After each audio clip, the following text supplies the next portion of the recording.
Welcome to another episode of Game Boy Roulette, where we take a look at randomly chosen games from the Game Boy library. T2, the arcade game. Which T will reign supreme? The Terminator franchise was basically made for gaming. A future war between robots and a tough resistance. Every console was lining up to get in on that action. And yet there were never any truly amazing Terminator games. There were some decent to good ones for sure, including the other Terminator 2 game we looked at on Game Boy Roulette, but no really excellent one that we could point to as the definitive Terminator video game. Well, not on consoles anyway. There was one glorious machine that stood above all else, the Terminator 2 light gun game. An absolute staple of all 90s arcades, it was immensely satisfying to mow down robots by the hundreds as all hell breaks loose around you. Sure, it was made specifically to steal quarters from children, but damn it, we got to shoot robots, so it was all worth it. And at this point, you probably have one question, and the answer is yes. The Game Boy version is in fact a light gun rail shooter as well. But instead of the gun, you're just holding the D-pad and dragging your reticle across the screen. Light gun games on consoles already took a hit with the aiming, but to shrink it down even more to being on the Game Boy seems like a tall order. But it's not like we haven't seen the formula work. Way back in episode 98, The Punisher was a side-scrolling rail shooter as well, and ended up being a pretty solid game overall. And there is hope. The developers of The Punisher, Beam Software, also made this arcade conversion, all under the watchful eye of LJN, whose track record on the Game Boy was far better than that on the consoles. Frankly, they should have just published Game Boy games. What I love about this box art is that they aren't even trying to sell this game as its own thing. They literally put the arcade cabinet on the box, as if to say, hey, see this super awesome game? Now you can play it on the Game Boy. Also, high quality robot. Can the rail shooting classic convert to the small screen? Come with me if you want to see T2, the arcade game. My god, a lot of people own that trademark. And LJN. Again, they did better on the Game Boy. Ooh, than most other places. Oh, that looks good. T2, the arcade game. I am so curious about this. I'm gonna beat the heck out of Arnie's score. 3 billion human lives ended on August 29th. I remember that. Alright, let's go to war. The Terminator from the future. Oh, so they're just recapping the plot, just in case anyone hasn't seen Terminator or Terminator 2. Now, the machines will try again. I'd like to get to the shooting now, please. Anyway. Okay. Ooh, uh-oh. Okay, so let's see if I can get this. So, okay, B is missiles. A is shoot. So there's definitely some flickering I'm noticing. I mean, that should be obvious. But I'm actually impressed at how smoothly the cursor's running, especially. Oh, hey, guys. Wow, this is just like the arcade. Like, in the original arcade game, you got assisted by the resistance, too. So that G in the bottom is our gun overheating, I guess? What happens when that hits 0?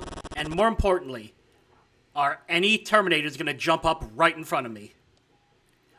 The lack of music is a little disappointing. Especially since this is the only sound effect. Oh, hey. Oh, I died. I got back. It's also hard to tell what is hitting you and what isn't. There's no decals on the screen. It's making me long for the arcade version. But, so far, I mean, it's playing fairly decently. There's just... Oh, sorry! Oh, okay. That was the resistance leader I just shot. There's also, so far, not a lot of variety. Yeah, so far, the thing I'm most impressed with is that it's playing very smoothly. Which, to be fair, is the most important thing for this kind of game. Like, the most I can say performance-wise is there's flickering. Uh-oh. You look like an enemy. Here's the thing, there's not really a way to stop yourself from getting hit, I don't think.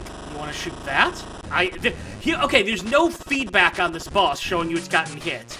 I can't help but feel like I'm doing this wrong. Oh, no, I'm doing it right. It just has so much health. My goodness. They made this game very difficult in arcades because they wanted all of our quarters. But again, you don't need that for the Game Boy. You have our money. Yeah, despite the performance being good, I'm not feeling like I'd really get into this. Am I even doing the right thing again? Okay, I've been shooting this thing for like a minute straight now. Can't believe I'm saying this. Where's the guide for this rail shooter? It says just keep shooting it. Again, if there's a specific spot I'm supposed to be hitting, fine. But I've been shooting this thing for a good, 4 minutes now. And the game gives you no feedback as to if you're shooting the right thing or not. I'm gonna look up now an actual video playthrough of this. This is absurd. It is this top part you have to keep shooting. Okay, finally. Oh, look, there's Robot Mans. Oh, and it's game over. Oh, boy. Oh, don't tell me I have to start over. Damn it. Okay, you know what? I will give this game another shot. Let's try doing that boss again. This time knowing what to do. Because, man, that was a damage sponge and not fun, but it could just be because I was doing things wrong. Okay, going much faster now. But it's still extremely hard to avoid taking damage. Alright. Good news is that only took about 30 seconds to kill. Oh god, it's still alive. But how? The bad news is, again, it's the lack of feedback on if you're doing damage that really is hurting this. Stop it! It's also so hard to avoid taking damage. It's... A lot of Game Boy games did this. Arcade conversions were like, oh, you know, we still need to be... Oh, it just ended. Oh, we still need to be, faithful to arcades being massively difficult. But they don't have to. Those were designed to take your quarters. Entering... Oh, whoops. We'll never know where I was. There's a tiny man in there. Oh! Ah! Robert Patrick's attacking me. Okay, so it really doesn't look like they're mixing much stuff up with the gameplay. A little bit, but not that much. In terms of just how it's playing, yes, they actually managed to do a pretty dang good job converting the shoot 'em up to the Game Boy. I think they even kept the levels pretty similar. But it's missing a couple things that really sell the experience. And so I just think... I don't know, I don't think it's for me. I think it'd be better to just play it in arcades.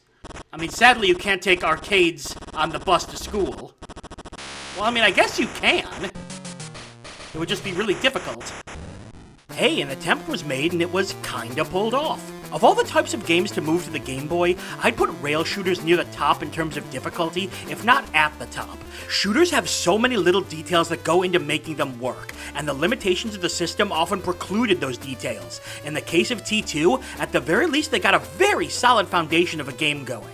The moving of the reticle was surprisingly smooth, the graphics were good enough that you could identify enemies and pickups, and other than some flickering, which was kinda prevalent on the Game Boy anyway, the overall performance was good. I do wish there were some background music, but with the constant sound effects of firing anyway, I can see why it might be a detriment. It's impressive that Beam Software twice were able to make a functional rail shooter on the Game Boy. But while it is functional, T2 suffered from one fairly large issue, and it's one that I mentioned several times while playing: feedback. One of the trademarks of shooters is knowing when things are happening. The flashes of the screen, explosions, the decals on your screen showing you've taken damage. You need that stuff to get reinforcement that things are happening. Missing the decals on the screen was one thing, but the boss having a specific order you had to shoot it in and having no feedback brought the game to a screeching halt. I was on that thing for almost half my playtime with the game. You have to make sacrifices porting arcade games to the Game Boy, but sacrificing those effects really hurt things. Something small like an explosion decal, or the enemy flashing, or even a sound effect could have really elevated this game. The fundamentals of T2 are still strong enough that it can be fun, and again, it's impressive they crammed the whole game onto the Game Boy, but it's another case of a game that with a little tweak could have been so much better. In fact, I think I might still be fighting that boss right now. Hey, check it out, I still am. And that's all for another episode of Game Boy Roulette. Make sure to like the video, comment, and subscribe to follow the series as we continue to dig through the Game Boy vault. I'm BrianJ, and I'll see you next time.